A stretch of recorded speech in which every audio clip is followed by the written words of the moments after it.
हाय दोस्तों, welcome to my YouTube channel farming culture. दोस्तों माशाल्लाह आज का वीडियो जो बेसिकली हम लोग बना रहे हैं ना कि हम गोट फार्मिंग पे बकरे रख रहे हैं, उससे बहुत नुकसान हो रहा है। हम पर्सनली भी पाल रहे हैं बकरे, उसमें भी बकरे की मॉर्टेलिटी हो रही है। ठीक है, तो बेसिकली ये जो न्यू गोट फार्मर है उनके लिए मैं वीडियो बना रहा हूँ। जो लोग पलाई का सेटअप चलाना चाहते हैं फ्यूचर में, देखो जो पुराने हो चुके ना गोट फार्मर, वो ये वीडियो नहीं भी देखेंगे तो चलेगा। ठीक है, जिनको एक्सपीरियंस है वो नहीं भी देखेंगे तो चलेगा। लेकिन यस, गोट फार्मिंग में बहुत ज़्यादा नुकसान हो रहा है। लोग पलाई पे रख रहे हैं बकरे, बकरे मर जा रहे हैं। फार्मर की कहाँ चूक हो रही है, थोड़ा सा वो डिस्कस करेंगे शॉर्ट्स के अंदर। ये मेरे दोस्तों के बकरे, दोस्तों वो एक बकरा था, ये एक बच्चा लाए। हमारे बकरे भी है कुछ, वो दिखाएंगे। देखो बेसिकली मेरा भी एक अभी 110-120 किलो का एक बकरा मरा। मेरे फ्रेंड्स के भी कुछ बकरे मरे। अच्छा, सब अलग अलग फार्म पे ये बकरों की मॉर्टेलिटी हुई है। नाउ दोस्तों ऐसा फील हो रहा है ना, जो गोट फार्मिंग का जो चलन चला है वो सही में हमें बर्बादी की तरफ अब लेके जा रहा है, ऐसा फील होने लग गया है। कई हमारी माएँ दोस्तों वो आज भी भूखी सो रही है, ठीक है, और उनके बच्चों को प्रॉपर खाना नहीं है।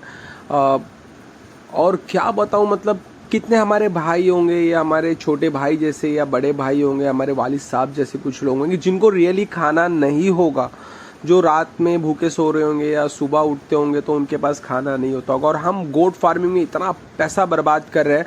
तो जस्ट वीडियो बनाने का मकसद ये कि अगर सही तरीके से गोट फार्मिंग हो रही है, हमारे पैसे की सेफ्टी हो रही है, शौक पूरा है, तो इट्स ओके। एल्स ये गधे जो गोट फार्मर है ना, हाँ भाई गधे बोल रहा हूँ, इनके चक्कर में अब पैसा बर्बाद करना छोड़ दो। मेरा एक बकरा मरा दोस्तों, ठीक है, मैं उनको तो नहीं बोल रहा हूँ, किसी को, सब फार्मों पे मेरे दोस्तों के जब बकरे मरे मरे मरे ऐसा सुन के जब मेरे को हुआ ना, तो मैं बोला इस पर अब वीडियो बनाना चाहिए। ठीक है, और कुछ मेरी इन्फॉर्मेशन शेयर करूँगा कि कहाँ पर फार्मरों की मुझे गलती लग रही है। ठीक है, कुछ हमारी गलती शेयर करूँगा। अच्छा, मेरा जो बकरा मरा, बेशक ज़िंदगी मौत अल्लाह ताला के, मुझे एक चीज़ का अफसोस है, मेरे बकरे के अंदर कम से कम 70 kg के आसपास गोश्त होगा, कम से कम इंशाल्लाह। ठीक है, अगर वो मुझे बता देते कि ऐसी सीरियस कंडीशन में, शायद मैं उसको अल्लाह राह में ज़बा करवा देता, और वो जो गरीबों को उससे खाना मिल जाता है। यार मेरी इतनी सैलरी तो राइट नाउ है नहीं कि मैं 70 kg बकरे का गोश्त अभी खरीद के डिस्ट्रीब्यूट कर सकूँ। ठीक है, ईद में तो मैं कर ही देता था, थोड़ा बहुत जो हमारे से हैसियत है वो करते, लेकिन चलो एक मौका था तो हम वैसा कर सकते थे उसको। क्या हो गया, ज़ाया हो गया। ऐसे मेरे बहुत सारे दोस्त के ज़ाया हो गए, किसी ने तो यूज़ कर लिया। तो नाउ मैं आपको, अब हम लोग मेन टॉपिक के ऊपर आते हैं दोस्तों। बकरेबाजी या बकरे का जो शौक़ है ना, वो अगर बर्बादी की तरफ जा रहा है तो शौक़ को पहले स्टॉप कर दो, क्योंकि हमें ज़िंदगी एक बार मिली, इसके बाद हम लोग इस दुनिया में वापस नहीं आने वाले दोस्तों। सही से कर रहे हो तो करो, नहीं तो ख़त्म कर दो। इन ईडियट्स के चक्कर में ना, मतलब अपने पैसे जो है वो बर्बाद मत करो। हम लोग जब बकरे पलाई पे रखते हैं ना, तो हमारा जो मेन मोटो होता है ना, वो मेन मोटो ये होता है कि एक तो पलाई पे रखता है शौकीन, जो चाहता है कि मैंने अगर बकरा 50 किलो का लिया एग्जाम्पल, मेरा बकरा 30-40 kg गेन कर ले, और 30 kg भी अगर गेन कर लेता है तो वो खुश रहता है। दूसरा एक होता है जो ट्रेडिंग के लिए लेता है, मतलब जो सोचता है कि भाई मैंने 10 बकरे लिया हूँ, पालूंगा तो मेरे पास अच्छे खूबसूरत ले, अच्छी नस्ल के बकरे, हाइट बॉडी ले, और मैं उसको बेचूँ तो पैसा है। उसकी भी डिमांड ये होती है कि भाई 30 से 50 kg के बीच में गेन कर ले मेरा बकरा, बस। किसी की भी ऐसी अनसन डिमांड नहीं है कि मैंने अगर 50 kg का बकरा लिया तो साल बाद मेरे को 140 kg का जाए। नहीं दोस्तों, नहीं। हमेशा अगर तुम अप्रॉक्सीमेट आइडिया देखोगे ना, 90% कस्टमर के, तो उनका 30 से 50 kg के बीच का ही टारगेट रहता है। उस 30 से 50 kg अचीवमेंट के चक्कर में मुझे लगता है फार्म वाले अननेसेसरी बकरे को, जिंदगी मौत अल्लाह ताला के हाथ में, लेकिन अब समझ जाओ अननेसेसरी कुछ ना कुछ तो भंटादार कर रहे हैं। भाई हंसते खेलते बकरा आपका 30 से 50 kg वेट गेन करता है। ये फार्म वाले जो ऐसा झमेला लेके बैठते हैं ना, जो पेड यूट्यूबर्स को बुला करके ये खिलाता हूँ, वो खिलाता हूँ, ये खिलाता हूँ, वो खिलाता हूँ। अबे साले सच में खिलाते भी कि नहीं खिलाते, आई डोंट नो, बट और जब उनकी रिपोर्ट्स आती है बकरे मर रहे, रिवर्स हो रहे, मतलब क्या, कुछ इवन सॉरी सिंपैथी भी नहीं बोलते। कम्युनिकेशन गैप इतना है, कोई अपडेट्स प्रॉपर नहीं है, कम्युनिकेशन गैप है। बकरे मरने के बाद इन्फॉर्मेशन फार्म ओनर को पता भी नहीं रहता है कि इसका बकरा 4 दिन से फीवर में पड़ा है, 5वें दिन मर गया, बोलता है भाई कल फीवर था और आज मर गया, मतलब। अच्छा, अब हम लोग मेन टॉपिक पे, तो बता दिया आपको यही होता है। ठीक है, अब मैं आपको इसको सॉल्यूशन देता हूँ। तो हमारा टारगेट क्या है, 30 से 50 kg गेन करना है। ठीक है। छोटा बकरा अगर होगा बर्बरी वगैरह तो उसमें तो हो सकता है और 2-5 किलो कम भी आप कंसिडर कर सकते हो। मैं अच्छी नस्ल की बात करूँ 30 से 50 केजी गेन करने के लिए हम लोग इतना मॉर्टेलिटी क्यों बर्दाश्त कर रहे हैं? बेशक जिंदगी मौत अल्लाह ताला के हाथ में दोस्तों। सिंपल फंडा है, पहले आप बीमारी पहचानो। अगर बकरे को आपने प्रॉपर वैक्सीनेशन वगैरह कर दिया है ना, तो उसके बाद अगर आपके पास प्रॉपर वैक्सीनेशन कर दिया, प्रॉपर शेड है, मतलब ना ज़्यादा ठंडा ना गर्म ना गीला, अगर ये 3 किस्म से आपने बकरे को बचा लिया तो उसके बाद बकरे में बीमारी क्या आती है? बीमारी आती है अगर आपने ओवरफीड कर लिया तो एक एसिडोसिस होगा, एल्कोलोसिस होगा, गैस होगा, वही डाइजेशन इशू, ठीक है। उसके बाद अगर आपने दवाई पिलाने आपको नहीं आती है तो आप बकरे को ड्रिंचिंग निमोनिया कर दोगे, जिससे उसके लंग्स में पानी आता है, बकरा मुंह खोल के सांस लेता है, ब्रीथिंग इश्यूज होते हैं, बकरा मर जाता है। उसके अलावा और क्या बीमारी आती है बकरे को? और मान लो अगर थोड़ा सा अगर खाना कुछ नया है, टॉक्सिक वजह से उसको जो है वो मुंह में छाले वगैरह आते हैं ना, अगर इनिशियल स्टेज में पहचान लिया। थोड़ा सा वेदर चेंज होता है तो बकरे कम खाते हैं, या तो फीवर वगैरह आता है। नॉर्मली एकदम सिंपल है, अगर बकरा आप सही से पाल रहे हो तो उससे आसान शौक कोई भी नहीं है, और अगर आपको पालने नहीं आ रहा है तो उससे बड़ा जी का जंजाल कोई नहीं है। सुन्नती कारोबार है, सुन्नती शौक है, प्यार से करो दोस्तों।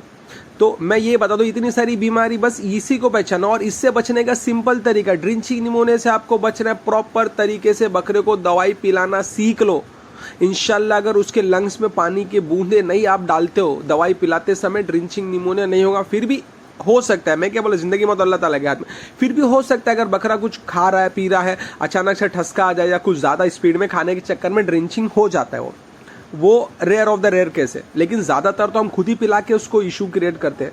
अगर वो भी आपने फर्स्ट केस में पहचान लिया, बकरे को थोड़ा सा थपकी दो, ऊपर रिवर्स करके पानी या जो भी ऑब्स्टेकल्स है वो ऑलमोस्ट बाहर आ जाते हैं, नहीं तो इमीडिएट बेसिस पे फर्स्ट स्टेज में डॉक्टर को बुलाओ, आप ड्रिंचिंग से बच सकते हो। अब बात आती है एसिडोसिस में।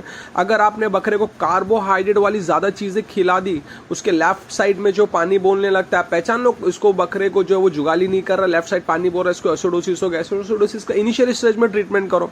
आपने प्रोटीन वाला ज़्यादा खाना खिला दिया बकरे के, राइट हैंड साइड में थोड़े दिन बाद पानी बोलने लगेगा, पहचानो उसको, या पीएच स्ट्रिप लाके उसका पहचानो, नहीं समझ में आ रहा है, पता चल गया एल्कोलोसिस हो गया, एल्कोलोसिस का ट्रीटमेंट करो, इंशाल्लाह बकरा आपका रिकवर हो जाएगा, ठीक है। उसके बाद अगर आपको गैस वगैरह बकरे को हो रही है, ठीक है, तो आप उसको पेट में बजा के देखो, डफली जैसी आवाज़ आ रही है, गैस हो गई, जुगाली नहीं कर रहा है, आप समझ जाओ तीनों में से कोई भी इश्यू हो गया, ये डाइजेशन, गैस और ये एसिडोसिस, एल्कोलोसिस, इनिशियल स्टेज में उसका ग्रेन बंद करो, फाइबर वाले आइटम चालू करो, डॉक्टर से ट्रीटमेंट करो, बकरा से हो जाएगा। आप लोग क्या कर रहे हो, बकरे को एंड लेवल पे लेके जा रहे हो, उसके बाद उसको ट्रीटमेंट कर रहे हो, आईवी चढ़ा रहे हो, ये चढ़ा रहे हो, वो चढ़ा रहे हो, उसके बाद में बकरा मर जा रहा है।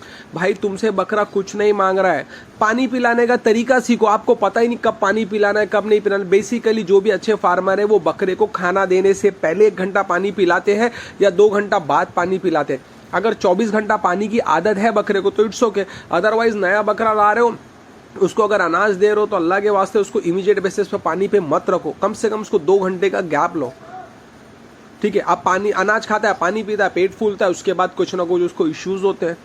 भाई प्रॉपर अगर आपने उसको फाइबर, कार्ब, प्रोटीन, ये 4-5 चीज़ का अगर मिश्रण बना के प्रॉपर तरीके से दिया ना, आपका बकरा इंशाल्लाह बीमार नहीं होगा।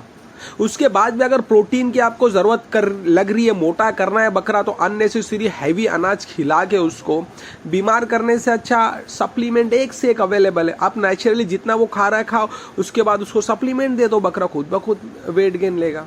तो इसमें दिक्कत क्या आ रही है दोस्तों? इसलिए फार्म वालों से हाथ जोड़ के रिक्वेस्ट से आप प्रॉपर अंडरस्टैंड करो बकरा कैसे पाला जाता है, किसी और के बकरे मत मारो अननेसेसरी, ठीक है। उसके बाद भाई प्रॉपर कम्युनिकेशंस रखो, ओके। मैं सारे फार्म वालों को नहीं कह रहा हूँ, जिस फार्म वालों से हमारे हादसे हुए, ठीक है, मैं उनका नाम इसलिए नहीं ले रहा हूँ कि मैं नहीं चाहता हूँ किसी की रोज़ी पे जो वो दिक्कत हो। अल्लाह उनकी रोज़ी में खूब बरकत दे, अल्लाह उनके कारोबार में खूब बरकत दे। लेकिन यार हमारे पैसे बर्बाद हो रहे हैं, और जो हमारे कस्टमर हैं जो ऐसे पैसे बर्बाद हो रहे हैं, तो वो यही कर सकते हैं कि भाई इनके पीछे पैसे बर्बाद करने से अच्छा आप ईद में जानवर लाओ, और अल्लाह की राह में जो ना किसी गरीब माँ बेटे की एजुकेशन, हॉस्पिटल्स, उसमें आप पैसा खर्चा करो, अल्लाह को आपको उसको अजर देगा। ये फार्म वालों का पेट भरने से अजर नहीं मिलेगा। इनके पास प्रोफेशनल नाम की कोई चीज़ नहीं दिखती मुझे, ठीक है। तो बस यही है कि सिंपल और स्वीट जो तरीका है गोट फार्म चलाने का, भाई उस तरीके पे चलाओ, ज़्यादा दिखावे पे ना जाओ। बकरे आपके जंगल में जा रहे यार, 100-100 150-150 किलो के बकरे। ये मुंबई में इतना सब क्या, छोड़ो, अल्लाह रहम करे, गुस्सा आता है। बस यही है कि आप समझ जाओ कि भाई अच्छे से बकरी पालन सीखो, कहीं गांव में जाओ, किसी किसानों से सीखो। ये कबूतरबाज और मुर्गीबाजों से क्या बकरी पालन सीख रहे हो आप लोग यार। प्लीज़ नए फार्मर से रिक्वेस्ट है, आप जंगलों में जाओ, गांव में जाओ, किसानों से सीखो बकरे पालना। वो ये जो झूठे अफवाह फैला रहे हैं ना, किसान वैक्सीनेशन नहीं करते, किसान सब में ज़्यादा वैक्सीनेशन करता है। Thanks for watching.